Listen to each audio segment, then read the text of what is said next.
Hello, everyone, and welcome back to another episode of I Like to Read with me, your host, Rachel Polanski.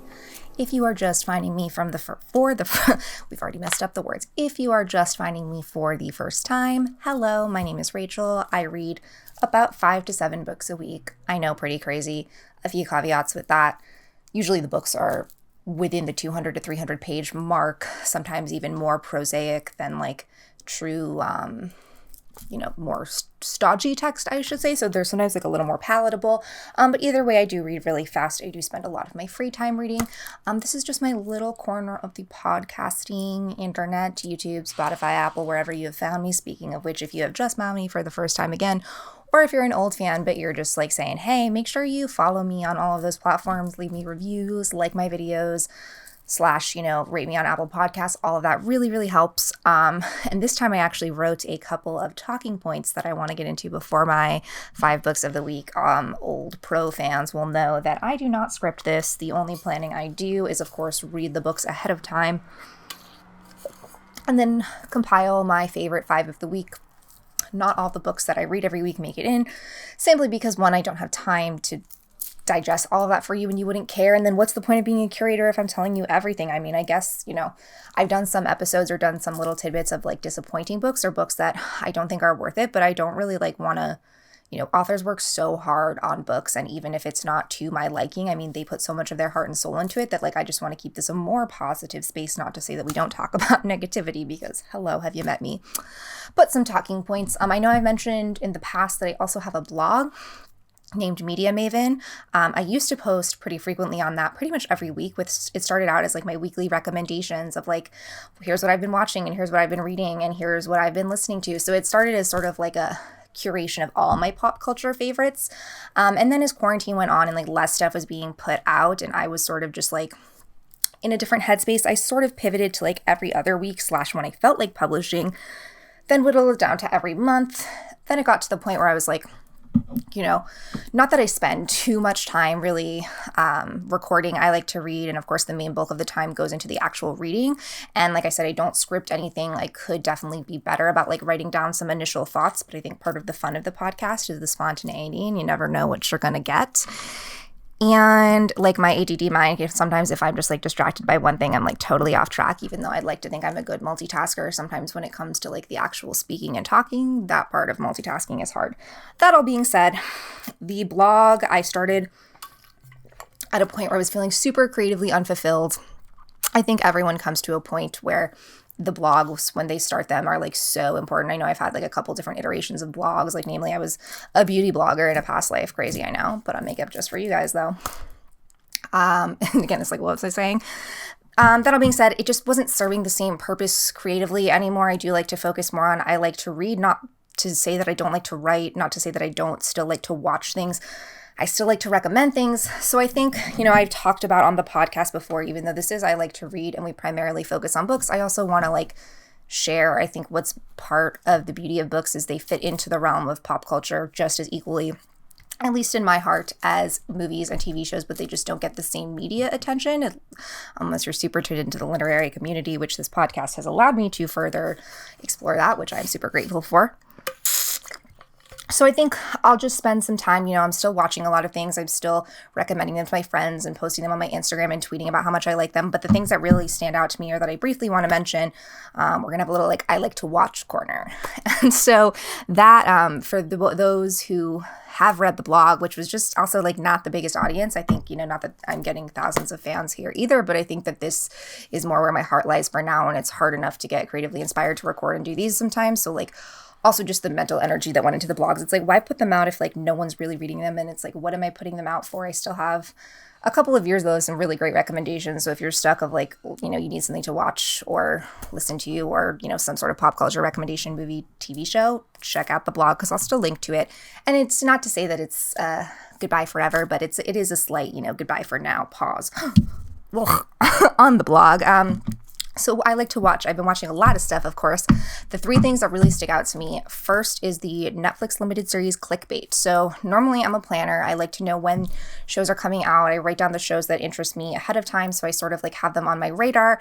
And I don't always write down the date, but I'm okay, I know for example, like, okay, tomorrow is September 2nd. This is definitely being released a couple of weeks after that. There's a new movie coming out called Superhost on Shudder. So like I have that on my radar. Clickbait is one that somehow just totally slipped through the cracks. I know that I probably read about it at some point and it just didn't register. And then of course my phone gave me a notification, which normally I ignore from Netflix, but I don't know what it was just a week ago that like had me feeling curious. So I was like, what is Clickbait? And then I saw that it was starring Zoe Kazan, who's like a fantastic indie darling actor. It was also starring like Adrian, whatever, his Greener, the guy from Entourage and The Devil Wears Prada.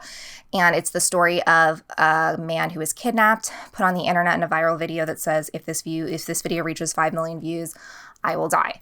And that's a pretty crazy, like, Black Mirror-esque premises. And then it becomes much more about, you know, the surrounding lies and the webs and the tales that we tell. And each episode is told from the perspective of a different person involved in the case while still intertwining with the other people, which I felt was really cool. It was like my favorite thing about short stories that, you know, have maybe one overarching plot. I mean, maybe this was definitely, you know, if it had been written first, I could see it as more of a novel. I believe this is just a purely fictional story. That all being said, if you're into thrillers, if you're into more crime, sociological commentary stuff, I mean, I keep wanting to call it like a true crime series because it feels like something that's inspired from real life, but like to my knowledge, it's fictional. But, you know, at this day and age, definitely feels like something that could kind of happen in real life. Pivoting, the way I had it written down is different. So staying, actually, you know, we're to stay in that sort of like darker, meaty category.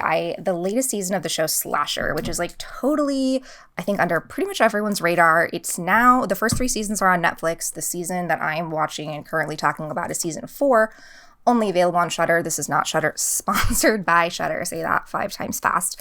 But I did indulge in a subscription adding to my Amazon Prime because this season is fantastic, honestly. It's like Succession meets a horror movie. So it's all about like the commentary of the rich, privileged white people, a gaggle of, you know, misfit toys, pretty much the family of Conrad, God, I can't even remember his last name. That's how in tune I am. But the heirs of the famous patriarch who passes away all have to compete for his fortune, and not just compete, you know, and the losers are out, but they die. And so it's like the members of the family are being picked off one by one. The gore is top notch. The camp is on, like the tone is just like a little bit hard to pin down because I wish there was like a little more campy, because even though it's, you know, horror and death, the sort of the Succession-esque commentary makes it feel a little bit more campy and more lighter and comedic despite the horror and death.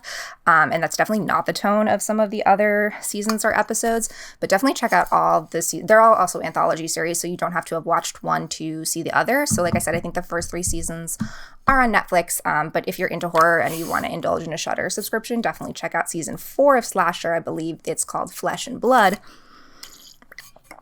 And completely pivoting off of that, the L Word Generation Q. I just don't know how they make like such a good drama love show. Like, I don't know, it's really rare for an ensemble comedy, I should say. I think I watched the original L Word not a few years in college, so definitely like a little bit after it came out, and I enjoyed it immensely and just really connected with a lot of the characters and struggles that they're going through. And I think it's super dimensional, and whether or not you identify as somebody who is, you know, lesbian or gay or bi or transgender or, you know, is pansexual, whatever, you know, love whoever you want, be whoever you want to be. That's my motto. But the way that they bring Generation Q, so I think it's like technically 10 years later than the last season ended, and they're bringing back all our fan favorites, but they're also bringing in new characters.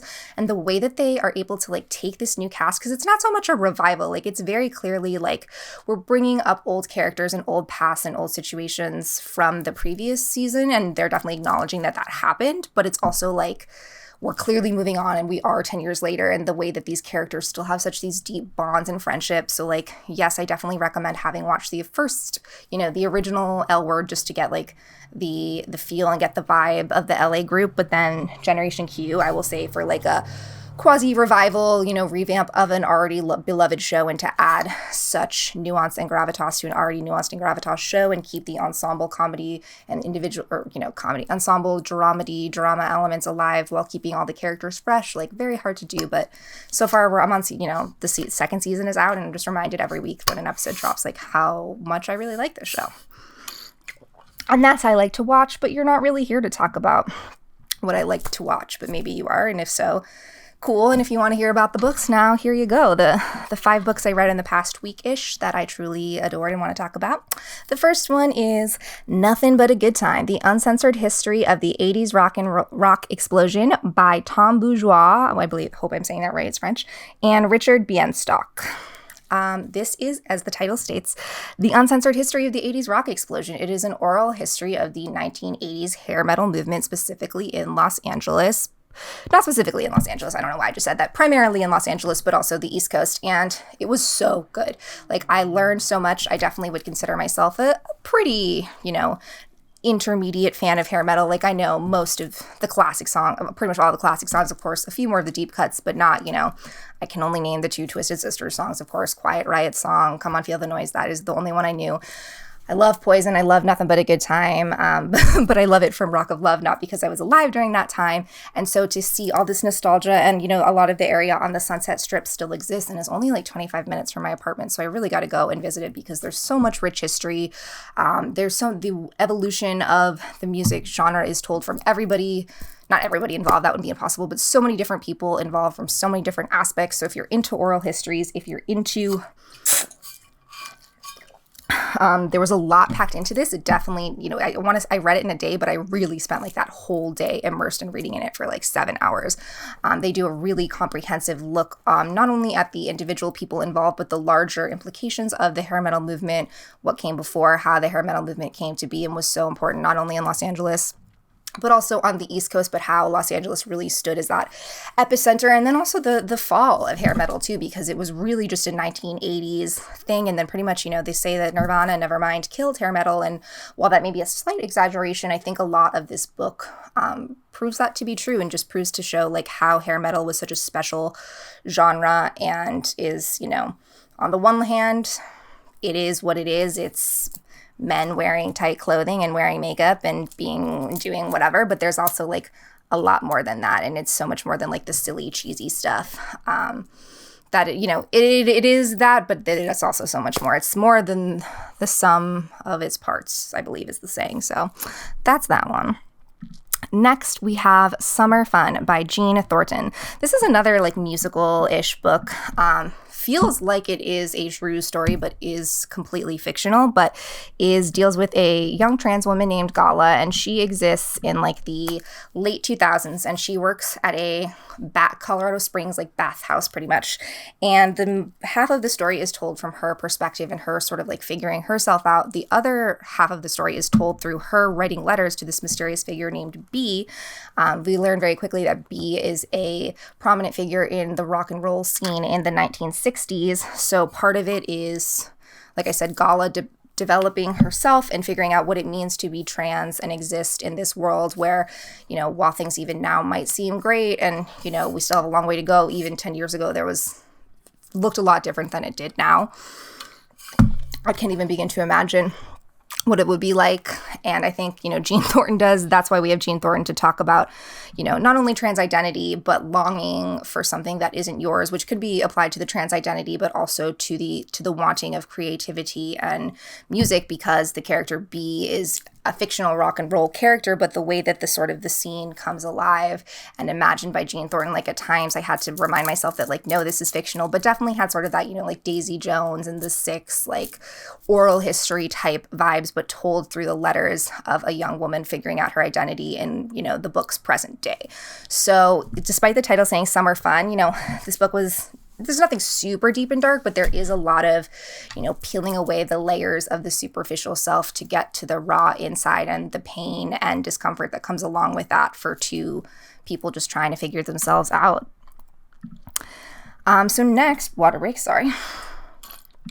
We have Horse Girls, recovering, aspiring, and devoted writers redefine the iconic bond. So this is edited by Halimah Marcus, who wrote the introduction, but I believe that there are 10, maybe a few more, 10 to 15 different essays by authors like Carmen Maria Machado, T.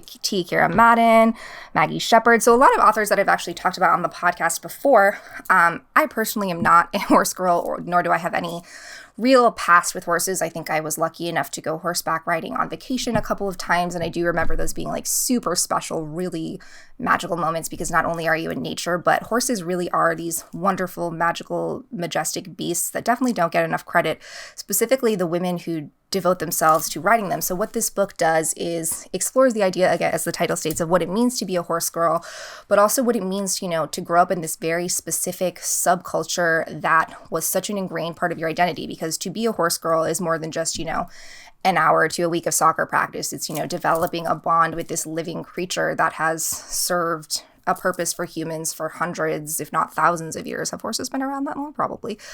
And so for each writer to take their own identity and their own style and their own experiences, the idea of horseback riding represented for them a past trauma. So they had to, come to terms in the present day with what it means to reconnect with that self. For some, it's part of their identity that has remained part of their identity, but they still have to grapple with the sort of societal expectations of like what it means to still be a horse girl or a horse woman.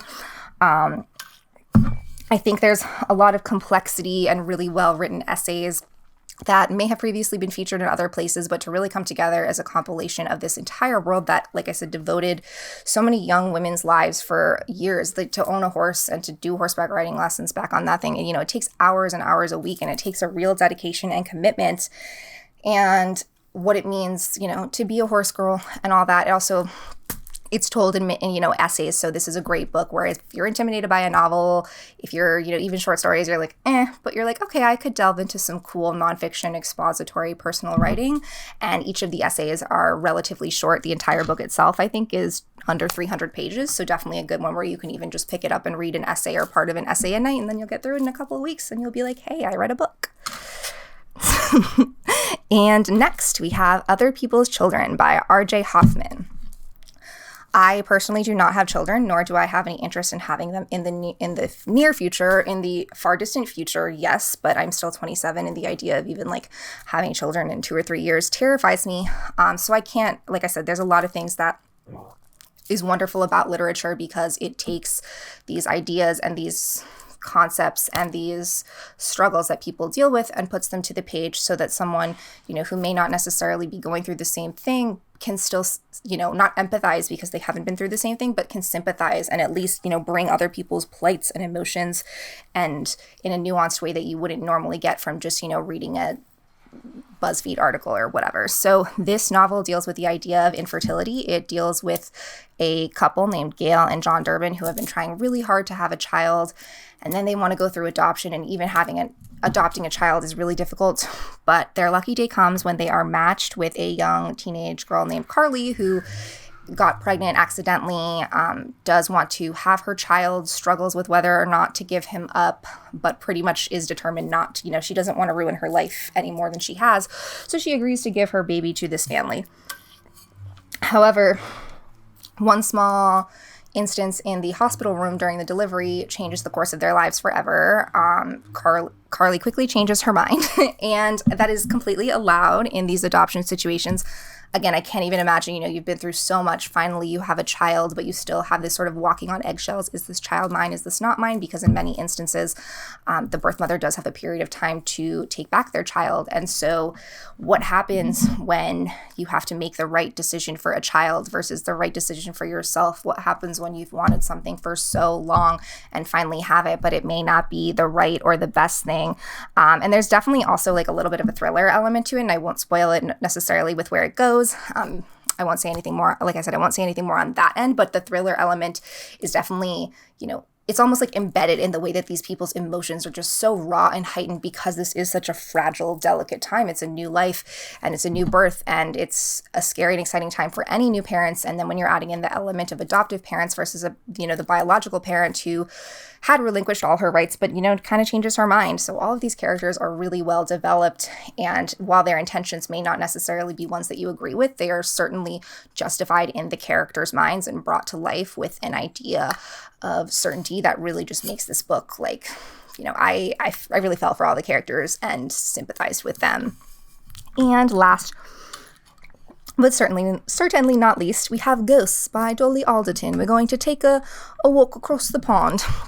This is definitely more of like a lighter domestic novel, and I say domestic in the sense that our main character, Nina, we are just sort of dealing with 1 year in her life and the everyday that sort of happens that, you know, Dolly has a really great perception, I think, of what it means to live a life, and sort of, you know, while we are focusing on the large moments and the big things that happen, it's really, again, the in-between moments and the things that we don't realize until too late, hindsight is 2020, that make up a life. So Nina is a young 30-something, early 30s woman living in London, and she, you know, on the one hand has her career together. She has just bought a nice little flat, and she's just trying to make her life as enriched as possible. And she's been trying to date, and she recently not recently, but a few years ago, broke up with the person that she thought she was going to marry. And so on the one hand, she's like doomed, you know, sort of accepted this doomed perpetual singlehood. On the other hand, she's tried online dating, and lo and behold, she has a great date on the first night, and things actually work out really well until he ghosts her. And the ramification of the ghosting sort of reverberates through her entire life. I've been ghosted before. Sometimes it just takes you a week to get over, and sometimes even if you haven't spent that long with the person, but you really have a deep connection. And it's not the sort of, you know, again, I don't want to give away too many spoilers and little plot tidbits, because that's for you to find out on your journey through Nina's life. But it's like, you know, whether or not you've been ghosted from a first or second date, you know, that's shitty. But when you've really spent like weeks and time and really invested with someone and they ghost you, I mean, of course, you know, I've also had, you know, little flings and 6 weeks sort of, not relationships, but, you know, I was dating somebody and it ended for one reason or another, but at least that happened in person and they gave me an explanation. A lot of the time to have been ghosted like that sucks. But also other things are happening in her life. Her dad is sick. She has this really great friend, Lola, sort of touted as like the perpetual single one as well, but like lives it very differently. So it's just a really fun cast of characters dealing with like some, you know, maybe not so fun stuff, but things that a lot of people can relate to, whether or not you're single. You know, we've all been through the dating woes. We've all had issues with our parents and had to deal with the idea of aging and dealing with the fact that our parents are humans, and, you know, sometimes we have to be the ones to take care of them at what, you know, whether you realize that at this point in your life or later. You know, there's a lot going on in Ghosts, but it's funny and tender, as Goodreads said, and it's filled with whip-smart observations about relationships, family, memory, and living in the now and the present. So I will leave you with that. As always, let me know what you are reading. Let me know if you're going to check out any of these books. Let me know what I should be reading. And until next time, how many times can I say reading? Stay reading. Bye.